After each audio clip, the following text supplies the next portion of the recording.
नमस्कार दोस्तों, स्वागत है आप सभी का। दोस्तों आज अपन बात करेंगे अरावली पर्वत श्रृंखला को लेकर। और लास्ट क्लास में हमने बहुत सारी महत्वपूर्ण बातें की हैं और यहाँ पर अपना एक ही उद्देश्य है कि मिनिमम समय में हम मैक्सिमम कंटेंट को कैसे कवर करें और संपूर्ण राजस्थान ज्योग्राफी को हम 10 से 12 घंटे में कैसे पढ़ पाए। तो पीडीएफ के माध्यम से बहुत तेज स्पीड से हम इसका रिवीजन करेंगे।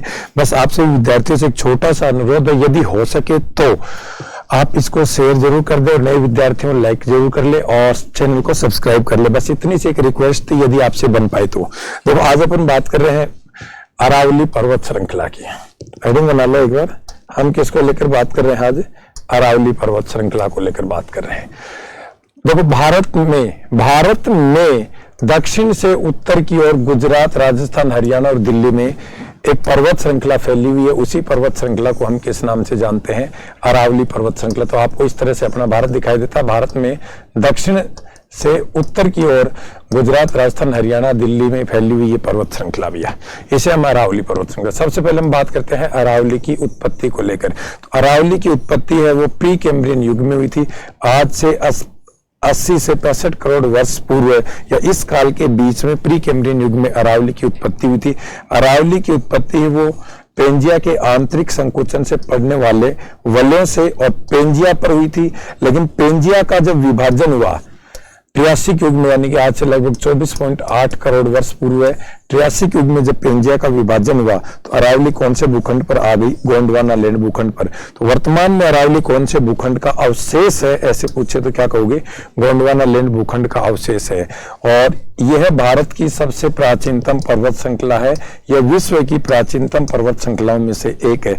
अरावली पर्वत श्रृंखला की तुलना है वो उत्तरी अमेरिका महाद्वीप के अपलेशियन पर्वत से की जाती है। कौन से पर्वत से?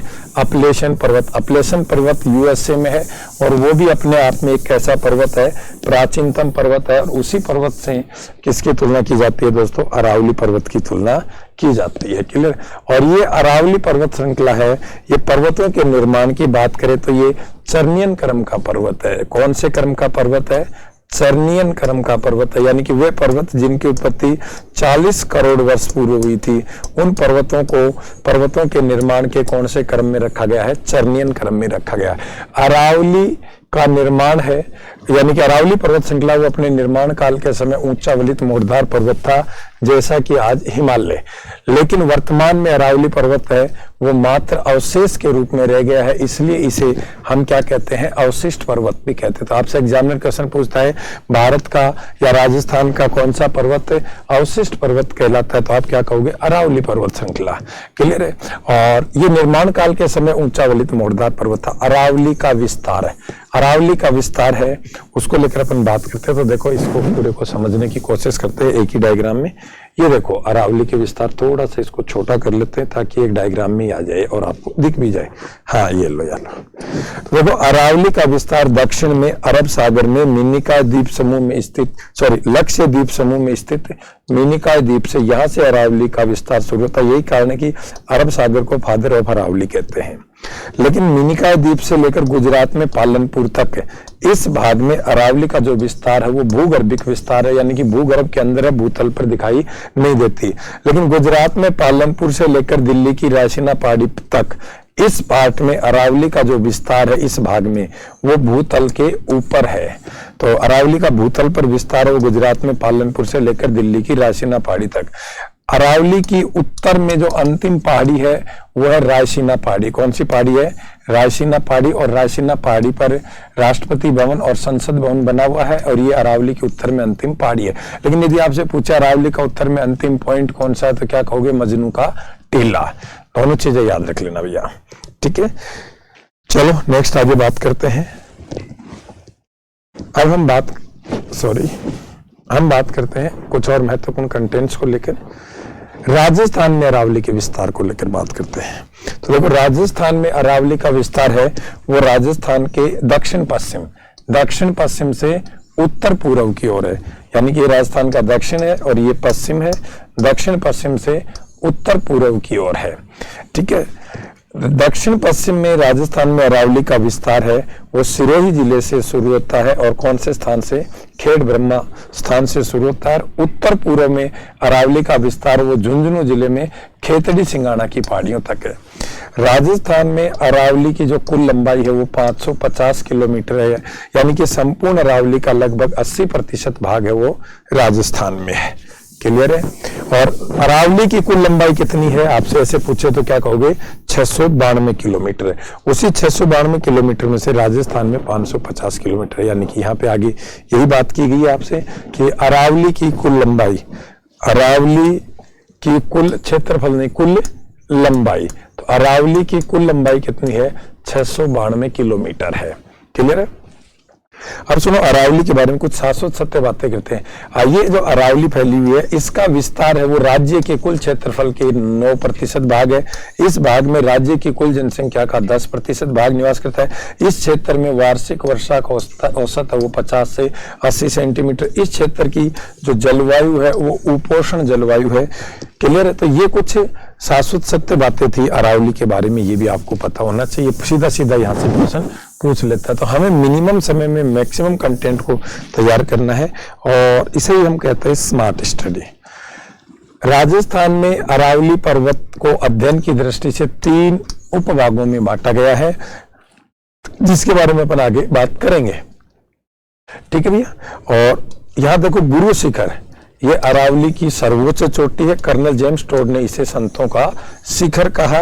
और मध्य भारत की भी ये सर्वोच्च चोटी है। आप देखते हैं ना इस तरह से भारत, तो भारत के उत्तर में हिमालय और दक्षिण में नीलगिरी की पहाड़ियों के बीच मध्य भारत की सबसे ऊंची चोटी कौन सी है, तो क्या कहोगे, गुरु शिखर है। कौन सी है, गुरु शिखर है। क्लियर है, इतनी सी बात है। चलो आगे और बात कर लेते हैं और इन चीजों को समझते हुए चलते हैं। आगे देखो यहाँ पे ये लो, ये राजस्थान में अरावली फैली। हमने देखा अरावली को 3 भागों में बांटा गया है। ये है सांबर, सांबर से के उत्तरी भाग को कह दिया उत्तरी अरावली। ये है ब्यावर, ब्यावर के दक्षिणी भाग को कह दिया दक्षिणी अरावली। और ब्यावर और सांबर के बीच के भाग को कह दिया मध्य अरावली। सबसे पहले हम उत्तरी अरावली की बात करते हैं। उत्तरी अरावली का विस्तार है 5 जिलों में, जयपुर, दौसा, अलवर, सीकर, झुंझुनू। उत्तरी अरावली की जो औसत ऊंचाई है वो 550 किलोमीटर है। और उत्तरी अरावली की सबसे ऊंची चोटी रघुनाथगढ़ सीकर में 1055 मीटर। मध्य अरावली का जो विस्तार है वो अजमेर मेरवाड़ा में है। मध्य अरावली की औसत ऊंचाई 550 मीटर है। और मध्य अरावली है इसकी सबसे ऊंची चोटी है महाराजी चोटी, जिसे टॉडगढ़ भी कहते हैं, टॉडगढ़ भी कहते हैं। इसकी ऊंचाई 933 मीटर, कहीं कहीं ये आपको 934 मीटर भी लिखा हुआ मिल जाएगा।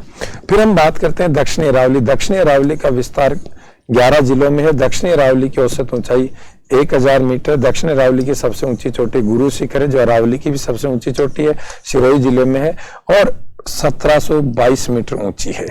अब सुनो यहाँ पे इस तरह से यदि आप संपूर्ण अरावली का विस्तार देखते हो तो आपको राजस्थान के कितने जिलों में दिखाई देता है, 17 जिलों में दिखाई देता है। देखो 11 तो दक्षिण, 1 मध्य, कितने हो गए 12 और 5 उत्तर में 17। लेकिन यदि आपसे पूछे अरावली का विस्तार राजस्थान के मुख्य रूप से कितने जिलों में, 13 जिलों में, तो इस 17 में से 4 कौन कौन से जिले आउट कर दोगे, एक तो जालोर जिले को आउट कर दोगे, एक बांसवाड़ा जिले को, एक टोंक जिले को और एक दौसा जिले को। जब इन 4 जिलों को बाहर कर दोगे तो कितने जिले बचेंगे, 13। और इन्हीं 13 जिलों में अरावली का मुख्य विस्तार है। ठीक है, आगे बात करते हैं।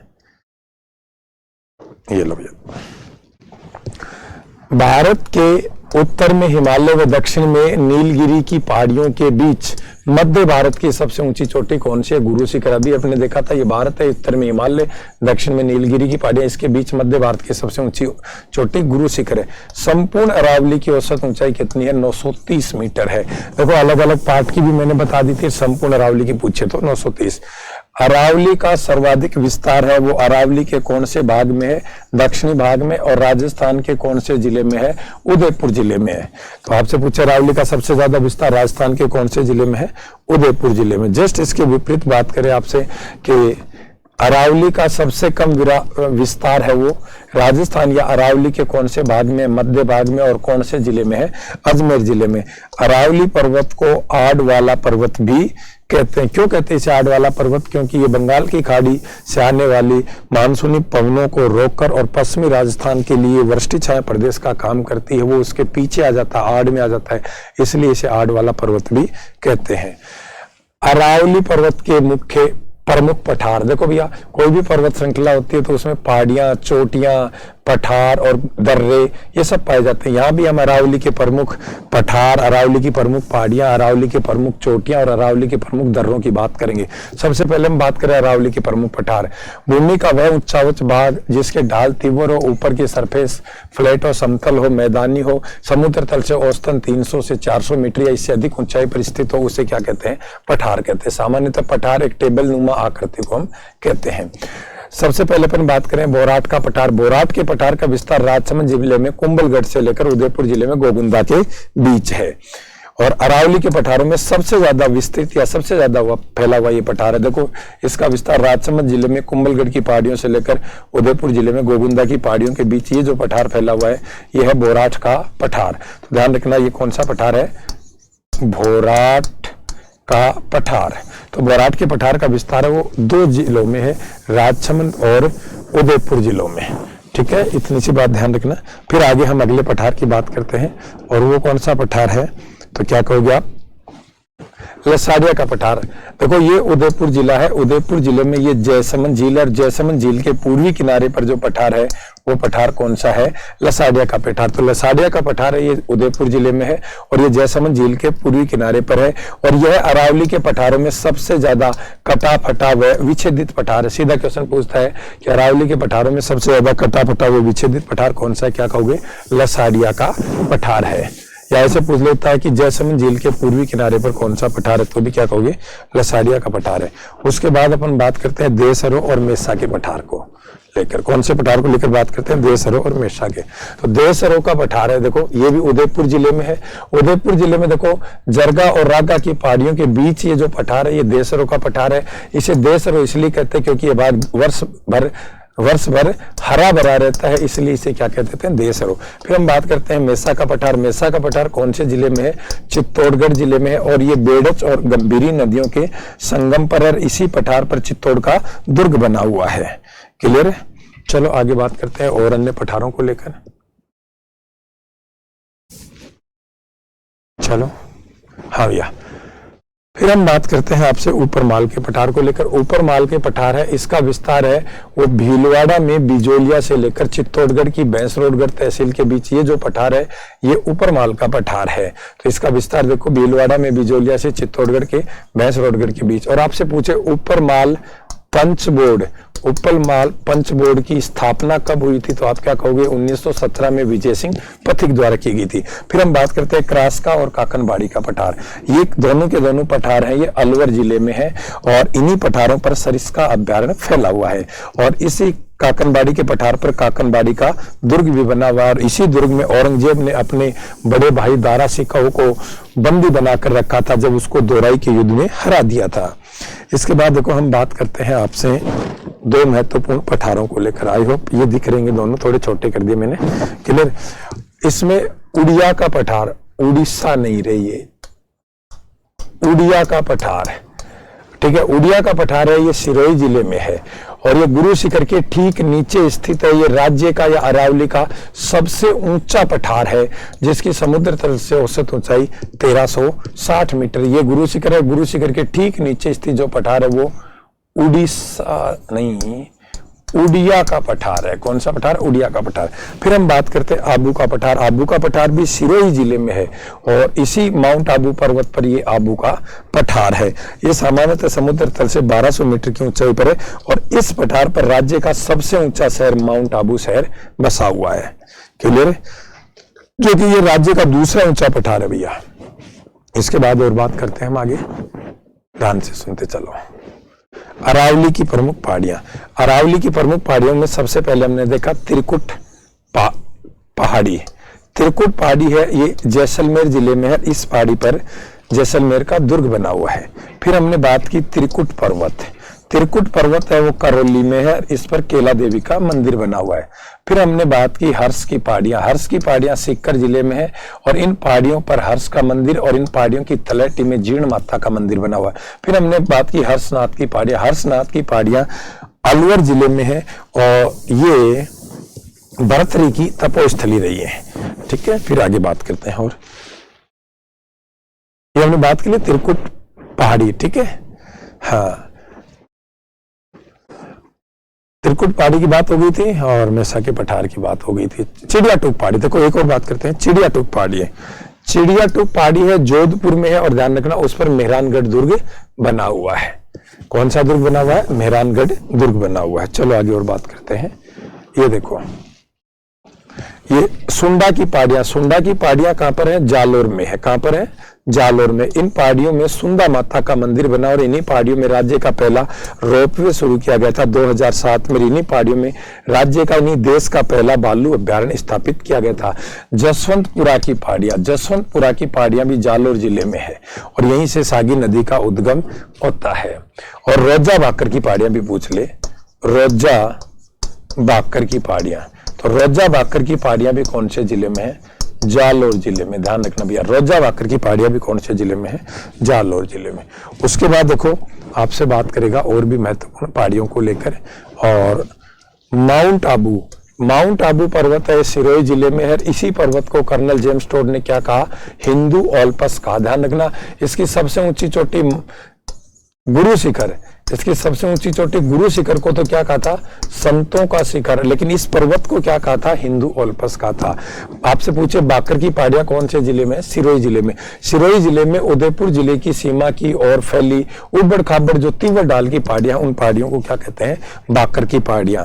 ठीक है भैया, तो बाकर की पहाड़ियां कौन से जिले में है? सिरोही जिले में, याद रख लेना आप।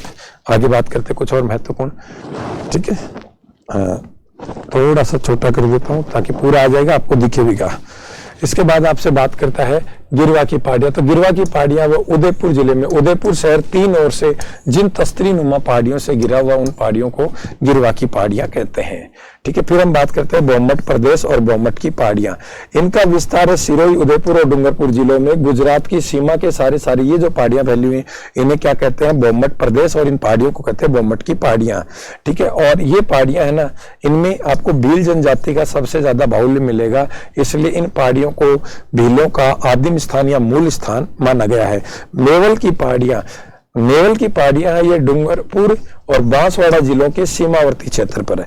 राजस्थान के दक्षिण में ये डूंगरपुर और बांसवाड़ा जिलों के सीमावर्ती क्षेत्र पर जो पहाड़ियां फैली हुई, उन पहाड़ियों को क्या कहते हैं? मेवल की पहाड़ियां कहते हैं भैया। ठीक है, इसके बाद देखो और भी महत्वपूर्ण पहाड़ियों को लेकर हम बात करते हैं। फिर बात की आपसे मुकुंदवाड़ा की पहाड़ियां। मुकुंदवाड़ा की पहाड़ियां हैं, इन पहाड़ियों का विस्तार है कोटा शहर से लेकर झालावाड़ में जालरा पाटन तक। तो कोटा शहर से लेकर झालावाड़ में जालरा पाटन तक जो पहाड़ियां फैली, उन पहाड़ियों को मुकुंदवाड़ा की पहाड़ियां कहते हैं। इन्हीं पहाड़ियों में अबली मिनी के महल बने हुए हैं कोटा जिले में, और इन महलों को राजस्थान का दूसरा ताजमहल कहते हैं। अब ध्यान रखना, ये जो मुकुंदवाड़ा की पहाड़ियां हैं, इन मुकुंदवाड़ा की पहाड़ियों की सबसे ऊंची चोटी है वो है चंदवाड़ी चोटी। कौन सी चोटी? चंदवाड़ी चोटी, जो 517 मीटर ऊंची चोटी है। 517 मीटर ऊंची चोटी है। और ये चंदवाड़ी चोटी है ना, ये हाड़ौती क्षेत्र की है, हाड़ौती क्षेत्र की सबसे ऊंची चोटी है, ध्यान रखना। इसके बाद अपनी बात की मेरवाड़ा की पहाड़ियां। इन पहाड़ियों का विस्तार अजमेर जिले के दक्षिण में पाली व राजसमंद जिलों की सीमा के सारे है। नाग पहाड़ अजमेर में है, यहीं से लूनी नदी का उद्गम स्थल है। मालखेत की पहाड़ियां सीकर जिले में, लोहागल की पहाड़ियां झुंझुनू जिले में है, खो की पहाड़ियां जयपुर जिले में है भैया, और खो दरिबा की पहाड़ियां वो अलवर जिले में है। और खो दरिबा की पहाड़ियां है, ये तांबा उत्पादन के लिए प्रसिद्ध है भैया। ठीक है, यहाँ से सीधे सीधे आपसे जो क्वेश्चन बनते आ रहे हैं आपके सामने रखता चल रहा हूँ। फिर और क्या क्या बातें, यहाँ खो दरिबा की पहाड़ियों तक की अपनी बात हो चुकी है ना। फिर देखो, मैं थोड़ा सा इसको छोटा कर लिया है। और देखो फिर कालीखो की पहाड़ियां। इन पहाड़ियों का विस्तार अजमेर व जयपुर की सीमा से लेकर और आगरा तक फैली हुई है। छोटी छोटी पहाड़ियां अश्रृंखलाबद्ध रूप में फैली हुई पहाड़ियों को क्या कहते हैं? कालीखो की पहाड़ियां। यानी कि अजमेर और जयपुर की सीमा से लेकर आगरा तक छोटी छोटी जो अश्रृंखलाबद्ध रूप में पहाड़ियां फैली, उनको कालीखो की पहाड़ियां कहते हैं। प्राचीन समय में मीणा जनजाति का इन पहाड़ियों को मूल स्थान या आदिम स्थान माना जाता है। फिर अरावली के कुछ महत्वपूर्ण दर्रे देखते हैं भैया। तो ये देखो, ये जिला है, ये अजमेर जिला है। अजमेर जिले में एक तो शिवपुर घाट, एक परवेरिया दर्रा और एक सुरा घाट, ये 3 दर्रे अजमेर जिले में हैं। ये जो जिला है ये है पाली जिला। पाली जिले में पगल्या दर्रा, बरदरवा दर्रा, झीलवा या झीलवाड़ा की नाल और देसूरी की नाल। ये दर्रा कौन सा? देसूरी की नाल। तो पाली जिले में 4 दर्रे दिख रहे हैं। ये राजसमंद जिले में सोमेश्वर दर्रा, हाथीगुड़ा दर्रा और खामली घाट और ये है गोरान घाट। अच्छा, नीचे लिख दिया, ये है गोरान घाट। तो 4 दर्रे हैं राजसमंद जिले में, ये सोमेश्वर, हाथीगुड़ा दर्रा, खामली घाट दर्रा, गोरान घाट दर्रा। फिर ये जो जिला है ये जिला है उदयपुर जिले में। ये देखो हाथी की नाल, ये देखो फुलवारी की नाल और ये देखो केवड़ा की नाल। ये 3 दर्रे हैं। ये कौन से जिले में है? उदयपुर जिले में है। क्लियर? इसके बाद देखो अरावली की कुछ पहाड़ियां देखते हैं भैया। अरावली की कुछ पहाड़ियां देखते हैं। तो अरावली की 5 सबसे ऊंची चोटियों में सबसे नंबर 1 पे गुरु शिखर, सिरोही जिले में ऊंचाई 1722। शेर भी सिरोही जिले में ऊंचाई 1597। दिलवाड़ा या देलवाड़ा सिरोही में ऊंचाई 1442। जरगा उदयपुर में ऊंचाई 1431। अचलगढ़ सिरोही में ऊंचाई 1380। कुंभलगढ़ राजसमंद में ऊंचाई 1224। तो ये 5-6 जो अरावली की सर्वोच्च चोटियां, इनका क्रम है। तो इसी के साथ अरावली मिनिमम समय में आपकी कंप्लीट होती है। इसके बाद हम नेक्स्ट क्लास में बात करेंगे राजस्थान के पूर्वी मैदानी प्रदेश की। तब तक के लिए सबको धन्यवाद, नमस्कार, जय हिंद, जय भारत।